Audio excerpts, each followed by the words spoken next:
This is Overthinking with Carmen, where spiraling is sacred and every thought leads us back to the truth.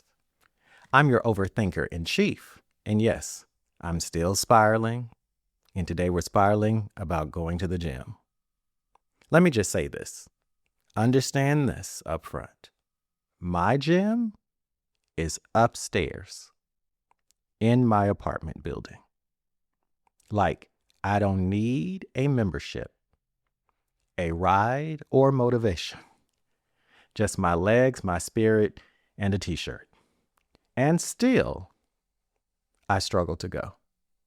Do I have a witness out there? Can I get an amen from somebody? But here's the deeper truth. I don't resist the gym because I'm lazy. I resist the gym because I live in my head.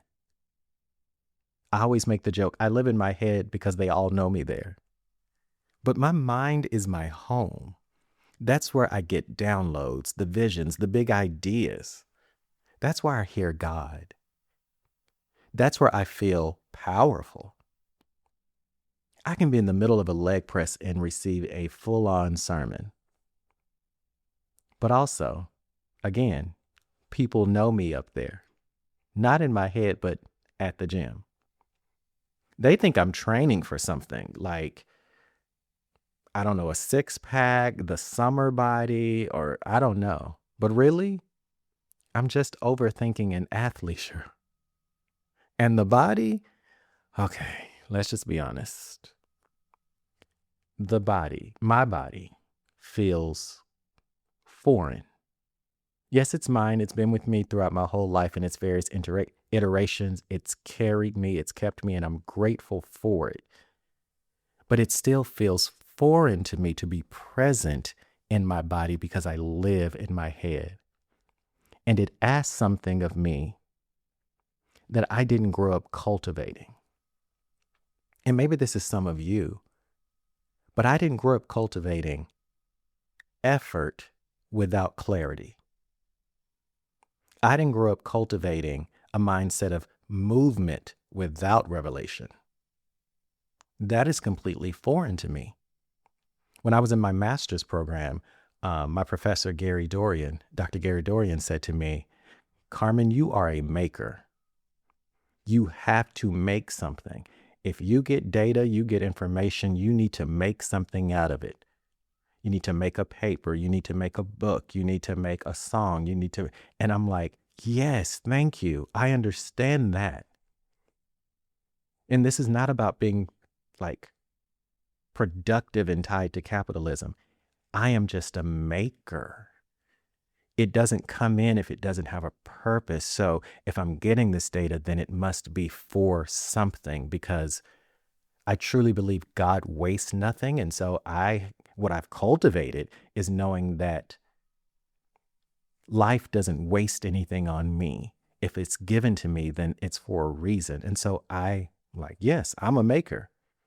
But 3 minutes on a treadmill and I'm like, wait, so we just keep jogging or walking to arrive where? Right here in the same space.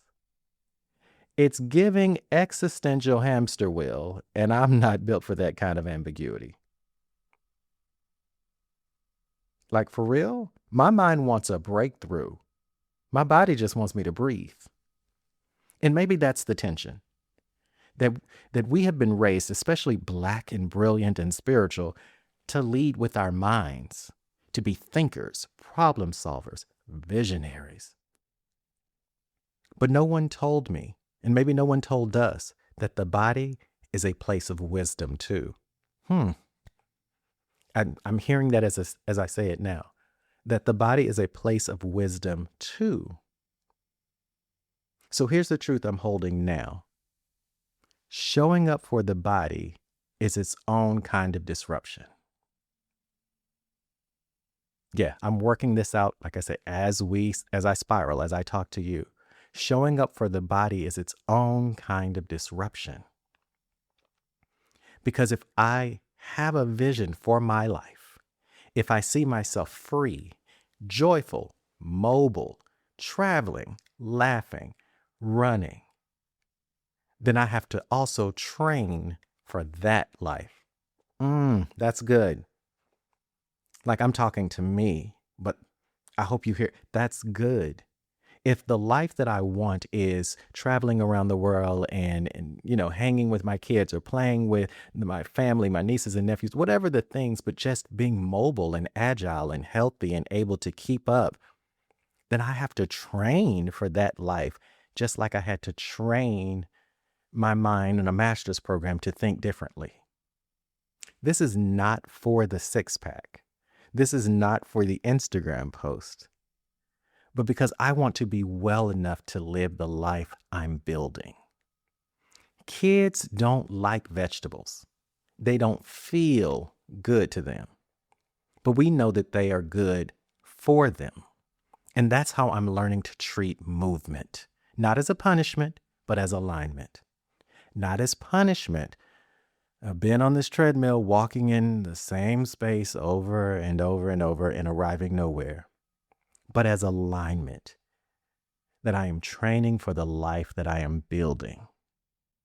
And that requires not only a strong mind, but a strong and capable body. So no, I still don't love cardio. Don't get it twisted. I don't live to do burpees. And yes, I'm probably going to keep overthinking through every rep. But every time I show up for my body, I'm a little more whole. And that's worth the spiral. I'm Carmen Michael Smith, your overthinker in chief. Thanks for moving through this one with me. Got that? Anyway, catch you next time, maybe on the treadmill or, I don't know, doing something in the gym. Still asking the questions though. But what's the point? Oh, to be a little more whole.